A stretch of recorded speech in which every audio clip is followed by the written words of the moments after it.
Hello बच्चों, क्या हाल चाल, कैसे हैं? अच्छे हैं तो अच्छे रहिए और स्वस्थ रहिए। आइए पढ़ते हैं आज मार्केटिंग।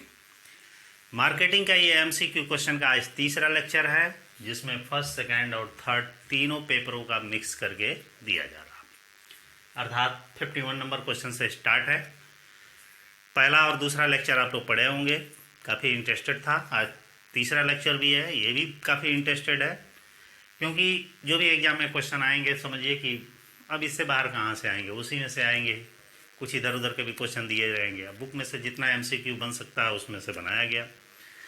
तो आइए स्टार्ट करते हैं। स्टार्ट करने से पहले जो भी चैनल पर हमारे नए चैनल को जरूर सब्सक्राइब कर ले और बेल आइकन को ऑन कर दे और ऑल पर सेट कर दे, और वीडियो अच्छा लगे तो अपने फ्रेंडों में थोड़ा शेयर भी कर।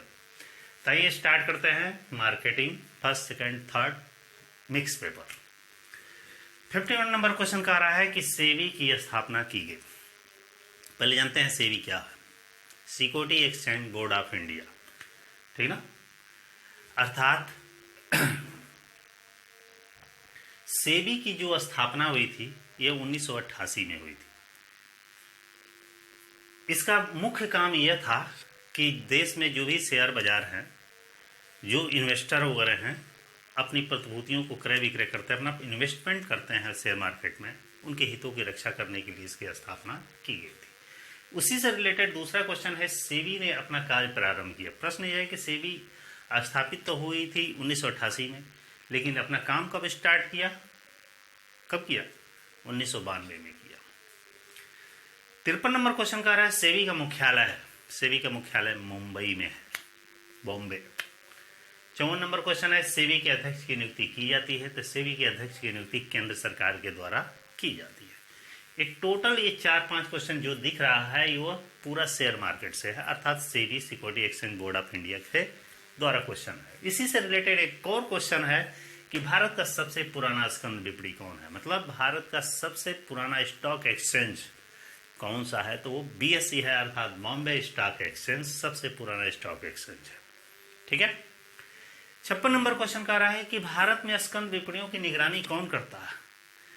स्कंद विपणि मतलब शेयर मार्केट की निगरानी कौन करता है, स्टॉक एक्सचेंज की निगरानी कौन करता है? तो यह सेबी करता है। इससे पहले तो भारत सरकार के द्वारा किया जाता था, लेकिन एक कानून बना दिया गया, अधिनियम बना दिया गया, एक अलग बोर्ड बना दिया गया 1988 में। तो उस समय से इस समय तक स्टॉक विपणियों की निगरानी कौन करता है? सेबी के द्वारा किया जाता। फिर इसी पर रिलेटेड क्वेश्चन 57 नंबर के, स्कंद विपणि में वही व्यक्ति सदस्य बन सकता है जिसकी उम्र हो, मतलब इस स्टॉक एक्सचेंज में मेंबर्स भी बने जाते हैं, क्योंकि बिना मेंबर्स में उसमें प्रतिभूतियों का क्रय विक्रय, शेयरों डिवेंचरों का क्रय विक्रय नहीं किया जाता है। यहाँ तक कि ब्रोकर भी उसमें बने जाते हैं। तो उसके लिए मिनिमम एज कितनी होनी चाहिए? तो 21 ईयर्स होनी चाहिए, ठीक है। 58 नंबर, अब यहाँ से थोड़ा सा हटके, भारत की सार्वजनिक वितरण प्रणाली में खाद्यान्नों को सस्ते मूल्य पर बेचने से उत्पन्न हानि सहन करता है, कौन करता है? अब इस क्वेश्चन का मतलब है कि भारत में सार्वजनिक वितरण प्रणाली, सार्वजनिक वितरण प्रणाली का मतलब होता है, आपको लॉन्ग वीडियो में जो पीछे मार्केटिंग प्रैक्टिस इन इंडिया का दिया गया है उसमें इसका डिटेल दिया गया। सार्वजनिक वितरण प्रणाली का मतलब है कि सरकार जो भी खाद्यान्नें वगैरह होती है सब में समान रूप में, समान अनुपात में वितरित कर दे, अर्थात सभी प्रकार के व्यक्तियों को जो उसके जरूरतमंद है, जो जिनकी उसे आवश्यकता है, उनके पास पहुंच जाए। यही हमारी सार्वजनिक वितरण प्रणाली कहलाती है। जैसे कि प्रेजेंट टाइम में जो सरकारी राशन की दुकानें हैं, ये क्या है? सार्वजनिक वितरण प्रणाली का ही एक हिस्सा है। इसमें क्या होता है कि देखते होंगे कि 15-16 रुपये गेहूँ या चावल जो भी है, या 17-18 रुपये जो भी मूल्य है, मैं खरीद कर गवर्नमेंट कितने में? 2 रुपये 3 रुपये के रेट से देती है। इसके मतलब गवर्नमेंट को नुकसान होता है। उसी पर रिलेटेड एक क्वेश्चन है कि भारत की सार्वजनिक वितरण प्रणाली में खाद्यान्नों को सस्ते मूल्यों पर बेचने से उपलब्ध हानि को कौन सहन करता है? तो गवर्नमेंट करती है। कौन गवर्नमेंट? भारत सरकार के द्वारा सहन किया जाता है, क्योंकि जो देगा वही ना सहन करेगा। आगे बढ़िए, भारत की कितनी जनता गरीबी रेखा से नीचे रहती है? तो 39.1।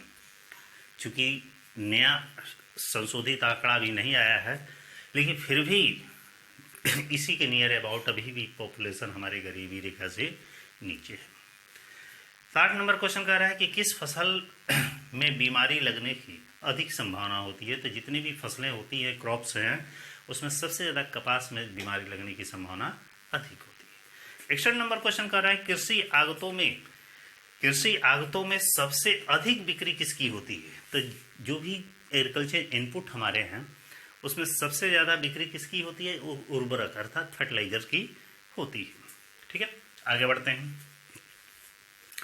62 नंबर क्वेश्चन का रहा है कि सबसे अधिक दुकानें गांव में कौन सी हैं?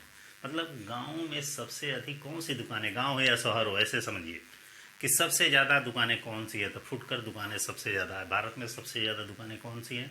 फुटकर दुकानें। थोक फुटकर कई टाइप की होती हैं। 63 नंबर का रहा है भारत में लगभग कितने गांव हैं? तो लगभग भारत में बता दें कि 5 करोड़ लगभग है, मतलब ये एक्यूरेट नहीं है लेकिन उसके नियर अबाउट है, क्योंकि गांव की संख्या दिन पर दिन बढ़ रही है। भाई एक ही गांव को कई पार्ट में भी हो सकता है, या कई गांव मिलके भी एक गांव हो सकता है, या कई गांव मिलके एक शहर भी बन सकता है, फिर दूसरा नया गांव बनेगा, ऐसा भी हो सकता है। 64 नंबर क्वेश्चन का रहा है कि भारत में कुल आबादी का कितना % भाग गाँव में निवास करता है? तो 70% जनसंख्या पॉपुलेशन आज भी गाँव में निवास करती है। 65 नंबर क्वेश्चन का रहा है कि दो देशों के मध्य होने वाले व्यापार को क्या कहा जाता है? विदेशी व्यापार या अंतर्राष्ट्रीय व्यापार। ठीक है, बहुत सिंपल क्वेश्चन है। इंटरनेट में बिकने वाली सबसे अधिक वस्तु कौन सी है? तो बता रहे हैं इंटरनेट पर सबसे ज़्यादा बिकने वाली बुक है पुस्तकें और सामान्य उपयोग की जो भी वस्तुएं हैं ये सब बिकती हैं। 67 नंबर क्वेश्चन का रहा है कि ऑनलाइन विपणन का भुगतान कब किया जाता है? ऑनलाइन विपणन का भुगतान 2 समय पर किया जाता है। या तो माल जब हम खरीद रहे बुकिंग कर रहे हैं तो उस समय पेमेंट कर सकते हैं, या माल का डिलीवर जब आपके घर पे आ जाता है तो उस समय, मतलब बिक्री के दौरान, खरीदने के दौरान किया जाता है। तो दोनों समय, बिक्री से पूर्व, बिक्री के समय, दोनों समय पर किया जाता है। 68 नंबर क्वेश्चन का रहा है कि विपणन मिश्रण के अंग है। विपणन मिश्रण के कौन कौन से हैं? उत्पाद है, मूल्य है, संवर्धन है। ये विपणन मिश्रण के अंग है, मार्केटिंग मिक्स के। भारत में सबसे अधिक सफल सहकारी समिति कौन सी है? ध्यान दीजिएगा, कोऑपरेटिव सोसाइटियाँ बहुत बनाई गई है भारत में, क्योंकि उसी के आधार पर पहले कोऑपरेटिव सोसाइटी के ही बेस पे ही भारत का विकास धीरे धीरे हर क्षेत्रों में किया गया।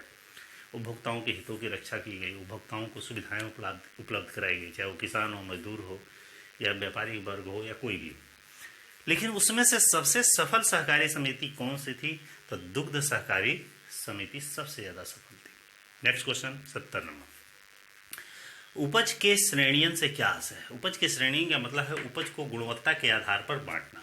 जब किसी भी उपज को हम उसकी क्वालिटी के आधार पर डिवाइडेशन कर देते हैं तो उसी को उपज के श्रेणियन कहा जाता है। नेक्स्ट, जो व्यक्ति 2 बार लिखा गया है, जो व्यक्ति किसानों की उपजों को बिकवाने का कार्य करता है उसे क्या कहा जाता है?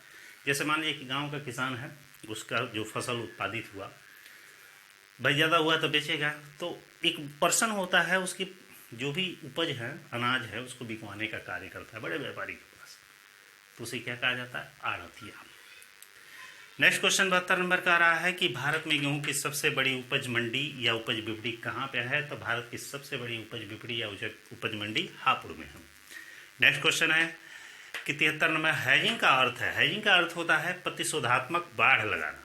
प्रतिशोधात्मक बाढ़ लगाना, बहुत संक्षेप में इसका अर्थ। 74 नंबर है, स्कंद विपणी में प्रतिभूतियों का क्रय विक्रय होता है। स्कंद विपणी में, स्टॉक एक्सचेंज में प्रतिभूतियों का क्रय विक्रय किसके आधार पर किया जाता है? ब्रोकर के माध्यम से किया जाता है। डायरेक्ट नहीं खरीदा बेचा जाता, बीच में एक मीडिएटर होता है जिसको ब्रोकर कहा जाता है, दलाल कहा जाता है। और 75 कह रहा है कि किस श्रेणी की वस्तु का मूल्य सबसे कम होता है? किस श्रेणी की वस्तु का मूल्य सबसे कम होता है? सुविधा वाली वस्तुओं के का मूल्य थोड़ा सा कम होता है, बाकी सबका बेहतर होता है। तो यह है मार्केटिंग का बहुत खोजा गया थोड़ा थोड़ा क्वेश्चन है, पढ़ लीजिएगा क्योंकि आपके काम आएगा जरूर। इसमें से 2-4 ठो मिल ही जाएगा आप लोग को। ठीक है, तो इसी तरह कंटिन्यू हमारा वीडियो देखते रहिए। अभी थोड़े कुछ देर बाद मैं हट जाऊंगा, तो इससे चाहे तो स्क्रीनशॉट लेकर आप इससे लिख भी सकते हैं। ठीक है, फिर नेक्स्ट वीडियो में मिलते हैं, तब तक के लिए बाय।